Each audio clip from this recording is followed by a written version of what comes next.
안녕하세요. 재미주의입니다. 你听，抗美援朝、保家卫国的军歌嘹亮。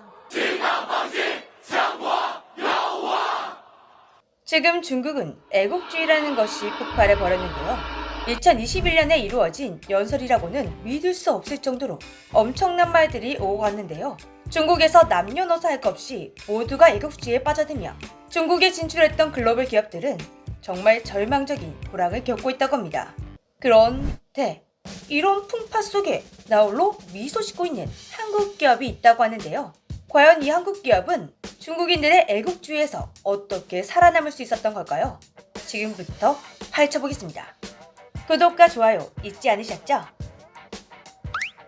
미국과 중국의 갈등이 심화되며 시작된 중국인들의 애국주의. 중국에 진출한 글로벌 기업들은 유례없는 불황을 맞게 되었습니다. 우리 한국 기업들도 피해갈 수가 없었는데요. 중국에 진출한 기업 406곳 중 51.9%가 영업이익이 감소했고 삼성전자조차 스마트폰 점유율 0%대로 버릇고기 수준의 어려움을 겪고 있다고 합니다.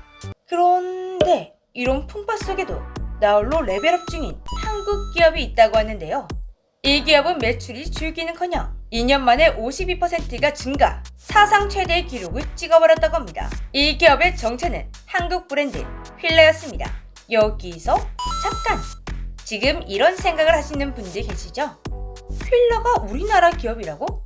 이 의문부터 풀고 가도록 하겠습니다. 휠라는 이탈리아에서 휠라 형제가 창업한 의류 브랜드였습니다.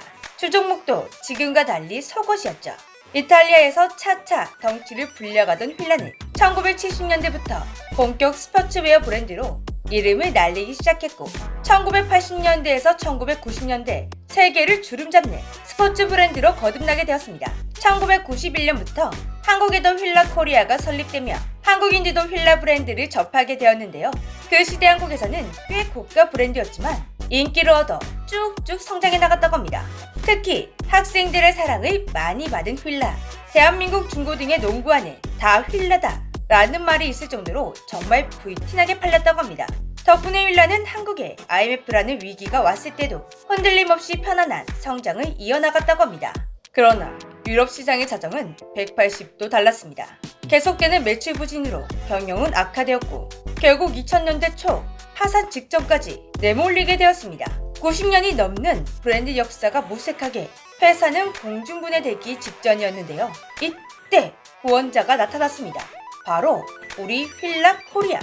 당시 휠라 코리아의 대표였던 윤윤수 회장님이 미국의 헤지펀드 캐러베러스 캐피탈 매니지먼트와 협력해서 위기에 빠진 휠라 본사를 살려내고 2007년부터 휠라 코리아가 글로벌 브랜드의 사업권을 완전 인수하며 휠라에게 라이선스를 받아 설립되었던 휠라 코리아가 반대로 본사를 관리하게 되었습니다. 그리고 휠라는 한국에서 다시 세계로 날아올랐습니다.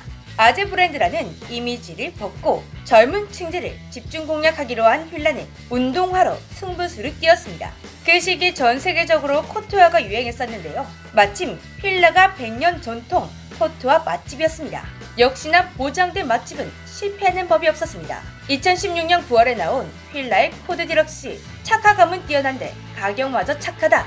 이렇게 입소문을 제대로 타면서 15개월 만에 국내에서 100만 족 이상이 팔려나갔습니다.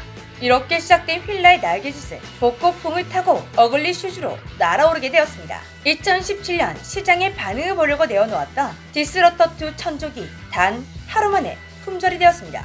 그리고 이 신발은 2018년 미국에서 올해의 신발로 선정되게 됐죠. 미국에서 공식적으로 핫한 신발이라고 인정을 받게 되자 곧이어 자연스럽게 중국에서 휠라 붐이 일어나게 되었습니다. 그런데 신기하게도 본격적인 홍보를 하지도 않았는데 중국인들은 휠라에 대해 이런 인식을 갖고 있었는데요. 휠라는 고급 브랜드다. 이런 인식이 자연스럽게 생긴 이유, 휠라의 인기가 북미에서 넘어왔기 때문이었습니다. 이런 중국 소비자들의 심리를 제대로 캐치한 휠라는 그대로 고급 브랜드라는 인식을 굳혀나갔는데요. 가격도 한국보다 높이고 디자인에서 운영 방식까지 싹 다 고급화로 뒤집어 엎었습니다. 그리고 이런 휠라의 플렉스 전략을 제대로 먹혀들게 되었죠. 한국보다 거의 2배나 비싼 가격에 팔리지만 없어서 못 파는 인기를 누렸습니다. 한때 휠라 운동화는 중국인들이 한국 관광을 왔을 때 반드시 사야 하는 필수품으로 여겨졌습니다. 이렇게 휠라는 중국에서 완벽하게 고급 브랜드로 안착하게 되었죠. 그리고 2021년 중국의 부동의 1위였던 나이키마저 애국주의 영향으로 매출이 19.8%나 떨어질 때 휠라는 오히려 매출이 급증하게 되었습니다. 나이키와 휠라 똑같은 외국 브랜드인데 왜 이런 상반된 결과가 나오게 된 걸까요? 그 이유는 중국인들이 휠라를 자국 브랜드라고 여기기 때문입니다. 이건 또 무슨 소리냐 싶으시죠? 사실 휠라는 중국 시장에 진출하기 앞서 고급 브랜드 전략뿐만 아니라 또 다른 전략을 하나 짰었습니다. 중국 국민 스포츠 기업인 난타와 합작법인을 만들어 휠라의 중국 사업권을 넘기는 것. 대신 중국 매출의 3%를 디자인 수수료로 받기로 했죠. 중국 사업권을 넘겼다. 이렇게만 보면 뭔가 휠라가 손해를 본 것 같은 느낌이지만 실질적으로 이 전략은 중국인들의 애국주의에서 휠라를 보호해주는 금강불개가 되어주었습니다.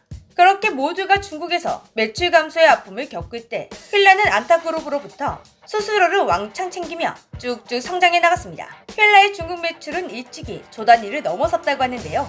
휠라가 받는 수수료는 600억 원에 달하고 있습니다. 그리고 휠라 효과를 제대로 본 안타그룹은 이번에 세계 최초로 휠라 호텔을 건설할 계획을 가지고 있습니다. 이렇게 안타 기업이 사업을 확장해 나갈수록 휠라가 받게 되는 수수료는 더욱 커지게 될 텐데요. 그리고 이런 휠라를 맹추격 중인 기업이 있다고 합니다. 그런데 이 기업 역시 한국 기업인 MAB. 여기서 또 뭐? MAB가 한국 기업이라고? 그거 프로야구팀 이름 아니야? 하시는 분들 분명 계실 겁니다. MAB 야구 맞습니다. 하지만 MAB 로고가 달려있는 모자나 의류는 한국 기업 FNF가 MAB로부터 정식 라이선스를 받아 만들어낸 한국 제품입니다. 즉 외국 느낌이 나는 국내 브랜드라는 것이죠. 마치 재미주의 같은 느낌이겠죠? MAB는 중국에서 연예인 모자로 유명세를 타면서 급격히 성장하는 중입니다. 한류의 덕을 톡톡히 봤다고 하는데요. 덕분에 MAB는 2020년 중국에서 코로나가 한창일 때 진출했는데도 한 해 매장이 500개로 늘어났고 최근에는 700개까지 늘어났다고 합니다. 겨우 2년 만에 성장한 규모라고는 믿을 수 없는 정도인데요. 또한 MAB는 직접 중국 사업권을 따내서 전개하고 있다 보니 국내 패션 기업 단위 브랜드로 최초로 해외 판매액 1조 원을 넘겼다고 합니다. 이렇게 세계 기업이 겪고 있는 풍파 속에도 여전히 견고하게 성장 중인 한국 기업들이 존재하고 있다 라는 소식은 정말 기분이 좋지만 여전히 애국주의에 힘들어하는 다른 한국 기업들이 걱정되는데요. 하루빨리 그 기업들의 가뭄도 해소되었으면 좋겠습니다. 저는 다음에 또 재미있는 이야기로 돌아오겠습니다. 안녕!